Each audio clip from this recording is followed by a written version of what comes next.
ലോകം ഇന്നുവരെ കണ്ടിട്ടില്ലാത്ത വിധം പശ്ചിമേഷ്യൻ യുദ്ധഭൂമി പ്രകമ്പനം കൊള്ളുകയാണ്.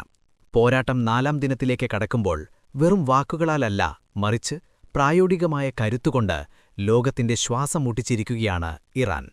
ആഗോള സമ്പദ്വ്യവസ്ഥയുടെ ജീവനാഡിയായ ഹോർമുസ് കടലിടുക്ക് പൂർണ്ണമായും അടച്ചുകൊണ്ട് ഇറാൻ തങ്ങളുടെ വജ്രായുധം പ്രയോഗിച്ചു കഴിഞ്ഞു. അജയ്യമായ സൈനികശേഷിയും തന്ത്രപരമായ ഭൗമരാഷ്ട്രീയ മേധാവിത്വവും ഒത്തുചേർന്നപ്പോൾ ലോകശക്തികൾക്ക് ഇറാന്റെ കരുത്തിനു മുന്നിൽ പകച്ചു നിൽക്കേണ്ടിവരുന്നു. വെറുമൊരു ഭീഷണിക്കപ്പുറം ആഗോള ഊർജ്ജവിപണിയെ നിമിഷനേരം കൊണ്ട് നിശ്ചലമാക്കാൻ തങ്ങൾക്ക് സാധിക്കുമെന്ന് തെളിയിക്കുന്ന ഈ നീക്കം ഇറാന്റെ അനിഷേധ്യമായ അധികാരത്തിന്റെ വിളംബരമാണ്. ഭൂമിശാസ്ത്രപരമായ സ്ഥാനം എങ്ങനെയൊരു രാജ്യത്തിന്റെ ഏറ്റവും വലിയ ആയുധമാകാം എന്നതിന്റെ ഉത്തമ ഉദാഹരണമാണ് ഹോർമൂസ് കടലിടുക്ക്. ലോകത്തിലെ ഏറ്റവും വലിയ എണ്ണ ഉൽപ്പാദകരായ Saudi Arabia, Kuwait, Iraq, UAE, Qatar തുടങ്ങിയ രാജ്യങ്ങളുടെ ഏക കവാടമാണിത്. ഈ പാതയുടെ നിയന്ത്രണം കൈപ്പിടിയിലൊതുക്കുക വഴി ലോകത്തെ ഏത് വൻ ശക്തിയെയും ചർച്ചാമേശയിലേക്ക് കൊണ്ടുവരാൻ ഇറാന് സാധിക്കും. ഇറാനിയൻ റവല്യൂഷണറി ഗാർഡ്സിന്റെ കരുത്തുറ്റ സാന്നിധ്യം ഈ കടലിടുക്കിനെ ശത്രുക്കൾക്ക് അപ്രാപ്യമായ ഒരു കോട്ടയാക്കി മാറ്റിയിരിക്കുകയാണ്. വിദേശ ശക്തികളുടെ ഇടപെടലുകളെ പ്രതിരോധിക്കാൻ തങ്ങൾക്ക് ലഭിച്ച ഏറ്റവും വലിയ തന്ത്രപരമായ ആയുധമായാണ് ഇറാൻ ഇതിനെ കാണുന്നത്.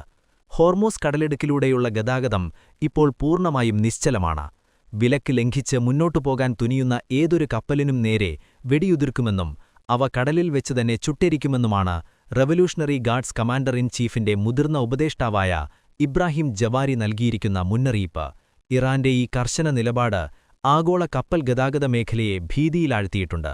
ലോകത്തെ ആകെ എണ്ണ വ്യാപാരത്തിന്റെ 20% കടന്നുപോകുന്ന ഈ പാത അടയുന്നതോടെ ആഗോള ഊർജ്ജ വിതരണ ശൃംഖലയുടെ നട്ടെല്ലാണ് തകരുന്നത്. ഇറാന്റെ ഈ നീക്കം ആഗോള വിപണിയിൽ ഇന്ധനവില കുതിച്ചുയരാൻ കാരണമാകും. മുൻകാലങ്ങളിൽ ഈ മേഖലയിൽ ചെറിയ തോതിലുള്ള അനിശ്ചിതത്വങ്ങൾ ഉണ്ടായപ്പോൾ തന്നെ എണ്ണവിലയിൽ 6% വർധനവ് രേഖപ്പെടുത്തിയിരുന്നു. എന്നാൽ ഇപ്പോൾ പൂർണ്ണമായ അടച്ചുപൂട്ടൽ സംഭവിച്ചതോടെ ക്രൂഡ് ഓയിൽ വില ബാരലിന് $150 മുകളിലേക്കെത്തിയേക്കാം. ഇത് ലോകത്തെമ്പാടും പണപ്പെരുപ്പത്തിനും നിത്യോപയോഗ സാധനങ്ങളുടെ വിലക്കയറ്റത്തിനും കാരണമാകും. ലോകത്തിന്റെ സാമ്പത്തിക ഭദ്രത തന്നെ ഇറാന്റെ തീരുമാനങ്ങളെ ആശ്രയിച്ചിരിക്കുന്ന അവസ്ഥയാണിപ്പോൾ സംജാതമായിരിക്കുന്നത്. ഇറാന്റെ ഈ ശക്തമായ നീക്കത്തിനു മുന്നിൽ ലോകശക്തികൾ പ്രതിരോധത്തിലായിരിക്കുകയാണ്. കടലിടുക്ക് അടച്ചിട്ടില്ലെന്നും ഗതാഗതം സുഗമമാണെന്നും അമേരിക്കൻ വൃത്തങ്ങൾ വാദിക്കുന്നുണ്ടെങ്കിലും ഇറാന്റെ റവല്യൂഷണറി ഗാർഡ്സ് പുറത്തുവിട്ട ദൃശ്യങ്ങളും മുന്നറിയിപ്പുകളും വിരൽ ചൂണ്ടുന്നത് മറ്റൊരു യാഥാർത്ഥ്യത്തിലേക്കാണ്. ഇറാന്റെ അത്യാധുനിക മിസൈൽ സംവിധാനങ്ങളും ഡ്രോണുകളും കടലിടുക്കിൽ വിന്യസിച്ചിരിക്കുന്ന സാഹചര്യത്തിൽ ഒരു പോരാട്ടത്തിനു മുതിരാൻ അമേരിക്ക ഉൾപ്പെടെയുള്ള രാജ്യങ്ങൾ മടിക്കുന്നു. ഇറാന്റെ ഈ തന്ത്രപരമായ മേധാവിത്വം പശ്ചിമേഷ്യയിലെ ശക്തി സമവാക്യങ്ങളെ പാടെ മാറ്റിമറിച്ചിരിക്കുകയാണ്. ഹോർമൂസ് കടലിടുക്ക് എന്നത് വെറുമൊരു ഭൂപടത്തിലെ വരയല്ല, മറിച്ച് ലോകത്തിന്റെ വിധി നിർണയിക്കാൻ ഇറാൻ കരുതിവച്ചിരിക്കുന്ന മാസ്റ്റർ കാർഡാണെന്ന് ഇന്ന് തെളിയിക്കപ്പെട്ടിരിക്കുന്നു. പശ്ചിമേഷ്യൻ സംഘർഷത്തിന്റെ പശ്ചാത്തലത്തിൽ ഇറാൻ നടത്തിയ ഈ നീക്കം വെറുമൊരു സൈനിക നീക്കമല്ല, മറിച്ച് ലോകക്രമത്തെ തന്നെ മാറ്റിയെഴുതുന്ന ഒരു രാഷ്ട്രീയ പ്രഖ്യാപനമാണ്. ലോകശക്തികൾ എന്ന് സ്വയം വിശേഷിപ്പിക്കുന്നവർ പോലും ഇറാന്റെ ഈ തീരുമാനത്തിനു മുന്നിൽ നിസ്സഹായരായി നിൽക്കുന്ന കാഴ്ചയാണ് നാം കാണുന്നത്. തങ്ങളുടെ പരമാധികാരത്തിനു നേരെ ഉയരുന്ന ഏതൊരു വെല്ലുവിളിയെയും ആഗോളതലത്തിൽ തന്നെ തിരിച്ചടിക്കാൻ തങ്ങൾക്ക് ശേഷിയുണ്ടെന്ന് ഇറാൻ ലോകത്തിന് കാട്ടിക്കൊടുത്തു.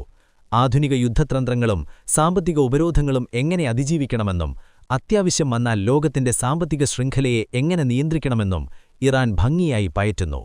ഹോർമൂസിലെ ഇറാന്റെ ഈ മേധാവിത്വം അംഗീകരിക്കാതെ ഇനി ലോകത്തിനൊരു നിമിഷം പോലും മുന്നോട്ടു പോകാനാവില്ല എന്നതാണ് യാഥാർത്ഥ്യം. വരാനിരിക്കുന്ന ദിവസങ്ങളിൽ ആഗോള വിപണിയിലെ തകർച്ചയും ഊർജ്ജ പ്രതിസന്ധിയും പരിഹരിക്കാൻ ലോകരാഷ്ട്രങ്ങൾ ഇറാന്റെ കവാടത്തിൽ ചർച്ചകൾക്കായി കാത്തുനിൽക്കേണ്ടിവരുമെന്നത് ഉറപ്പാണ്. ഇറാന്റെ ഈ തന്ത്രപരമായ കരുത്തിനു മുന്നിൽ ലോകമിന്ന് വിറങ്ങലിച്ചു നിൽക്കുകയാണ്.